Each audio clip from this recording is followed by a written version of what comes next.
Assalamualaikum warahmatullahi wabarakatuh. Kembali lagi di YouTube channel aku. Dan kali ini aku akan ngebahas tentang berita yang cukup mengagetkan ya guys ya. Ini tentang berita Baim dan Paula. Awalnya aku pikir mereka tuh udah kayak cocok banget gitu ya, tapi ternyata akhirnya mereka bercerai. Yang lebih bikin aku kaget lagi itu sebenarnya bukan soal perceraiannya mereka sih, tapi alasan dibalik perceraian itu. Cuman sebelumnya yang aku pengen bilang di sini buat semua yang ngedengerin video ini, jangan sampai kalian tuh berpikir ini tuh gibah ya guys ya. Ini bukan gibah. Buat yang mau mastiin ini gibah apa bukan, bisa di googling. Buat yang males googling, aku kasih tahu aja gibah itu sebenarnya apa sih. Nah, gibah itu adalah menceritakan aib yang ada pada diri seseorang. Dan dulu Rasulullah tuh pernah ditanya tentang apa sih sebenarnya gibah itu. Dan Rasulullah menjelaskan bahwa gibah itu adalah menceritakan sesuatu yang ada pada diri orang lain.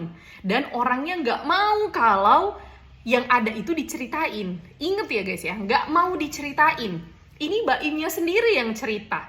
Dan otomatis dia setuju kalau ada pemberitaan gitu ya. Dan sebenarnya aku juga selayaknya netizen biasa ya guys ya. Dan aku buat YouTube ini sebenarnya pengen nge-share aja apa yang aku baca. Dan kalau kalian males baca dan pengen ngedengerin berita ya channel ini cocok untuk kalian. Jadi biar aku yang baca, aku yang rangkumin, kalian tinggal dengerin aja. Oke, sebelum masuk ke videonya, kalian jangan lupa dulu untuk subscribe channel aku biar aku makin semangat lagi buat videonya. Oke, kita akan bahas yang pertama mengenai angka perceraian dari tahun ke tahun ya guys ya.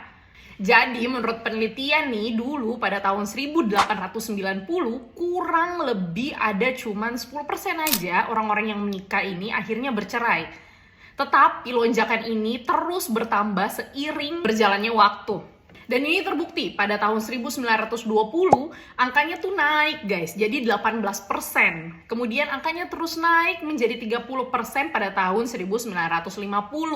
Terus pada tahun 1970 itu angkanya makin nambah lagi guys, jadi 50-50. Jadi kayaknya waktu itu sih udah jadi pilihan gitu ya, ketika selesai nikah ya pilihannya mau tetap bertahan atau bercerai kalau ada problem. Terus pas masuk tahun 1990, angka perceraian itu makin nambah lagi guys. Jadi kemungkinan pernikahan yang berakhir dengan perceraian itu angkanya bisa mencapai 67%. Jadi analoginya kalau ada 10 pasangan baru yang nikah, cuma sekitar 3 pasangan aja guys yang bisa bertahan.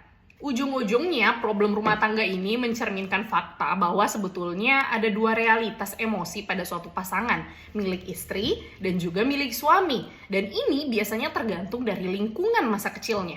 Di luar dari pandangan bahwa pria dan wanita memiliki keinginan yang berbeda untuk diobrolkan, namun efek dari lingkungan akan sangat berpengaruh karena anak-anak itu akan mencontoh orang tuanya.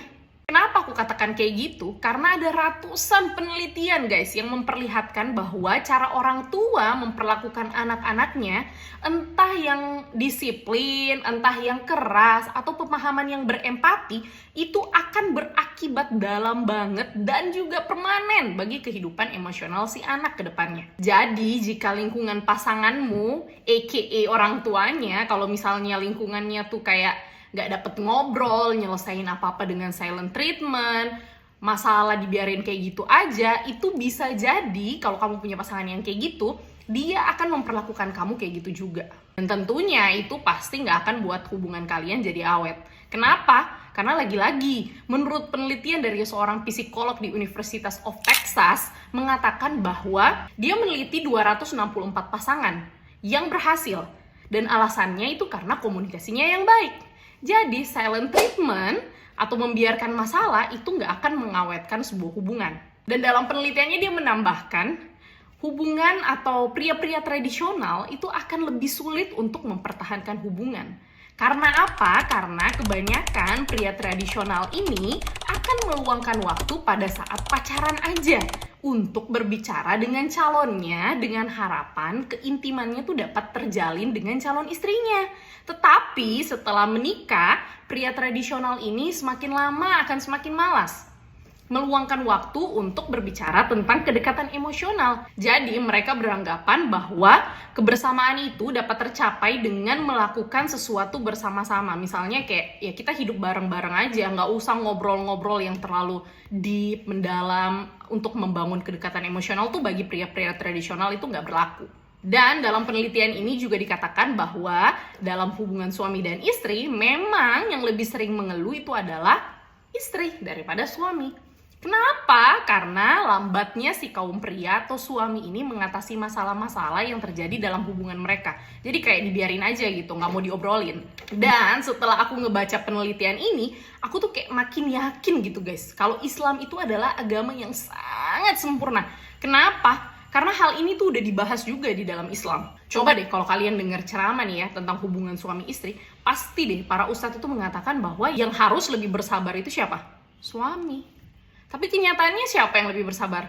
Istri. Karena apa guys? Karena perempuan itu adalah manusia yang bengkok. Dan sampai kapanpun itu akan bengkok. Nggak akan bisa jadi lurus guys ya. Laki-laki tuh disuruh ngapain sebenarnya? Disuruh lebih pintar, disuruh lebih taat, disuruh punya kecerdasan emosional yang lebih daripada perempuan. Untuk apa? Ya untuk meluruskan sesuatu yang bengkok itu. Buat supaya nggak salah paham ya, kita coba denger ceramah ini, oke? Innal mar'ata khuliqna minad di'l. Sesungguhnya perempuan diciptakan dari tulang rusuk yang bengkok. Lan tastaqima laka ala tariqatin. Kalian laki-laki tidak akan bisa meluruskan tulang yang bengkok ini.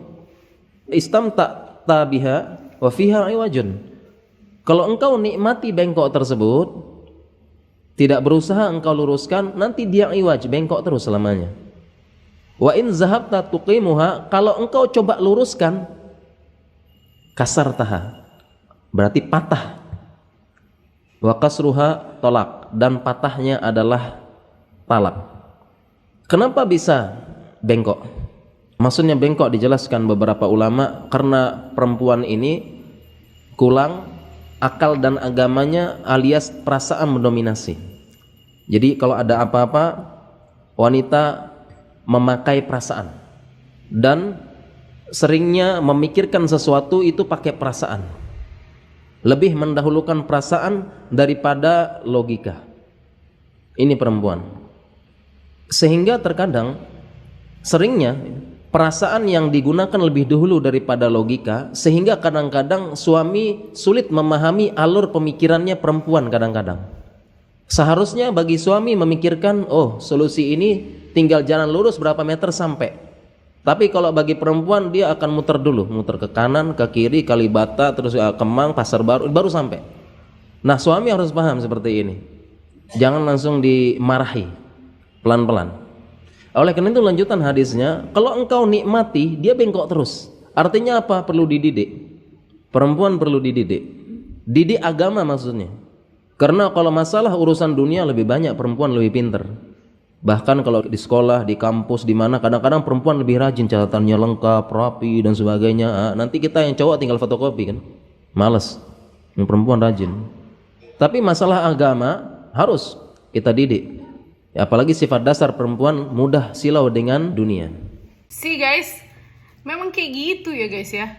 Jadi memang kita nih adalah kaum bengkok yang memang butuh diluruskan oleh seorang laki-laki.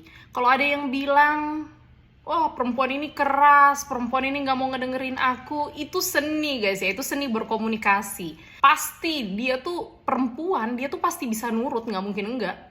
Jadi itu seninya laki-laki aja untuk menasehati kita dengan cara yang baik, memberikan contoh yang baik. Kalau itu semua udah dilakuin, kalau perempuannya emang benar-benar keras, nggak bisa ngedengerin, ya udah patah aja. Ya jadi intinya kalau suami nggak ngerti, nggak bisa sabar, ya udahlah patah, pisah, cerai. Intinya komunikasi tuh guys, komunikasi yang baik, kesabaran itu adalah kunci dalam menjalani sebuah hubungan. Dan yang harus diingat ya guys ya, kita di dunia ini untuk diuji. Jadi kalau nggak mau diuji, ya udah mati aja nggak sih? Ya mungkin itu aku bisa sampein tentang pelajaran-pelajaran yang aku dapat dari berita, sedikit berita itu. Dan aku kulik, aku cari tahu, aku belajar. Aku dengar ceramah, aku lihat penelitian, dan kesimpulannya yang seperti yang kalian dengar tadi. Ya guys, mungkin itu aja video kali ini. Kalau kalian suka dengan video aku, kalian jangan lupa untuk like, komen, dan juga subscribe video aku supaya aku makin semangat lagi buat videonya. Terima kasih buat yang udah komen, udah yang nonton, udah like. Thank you so much, dan see you the next video. Bye bye. Thank you guys.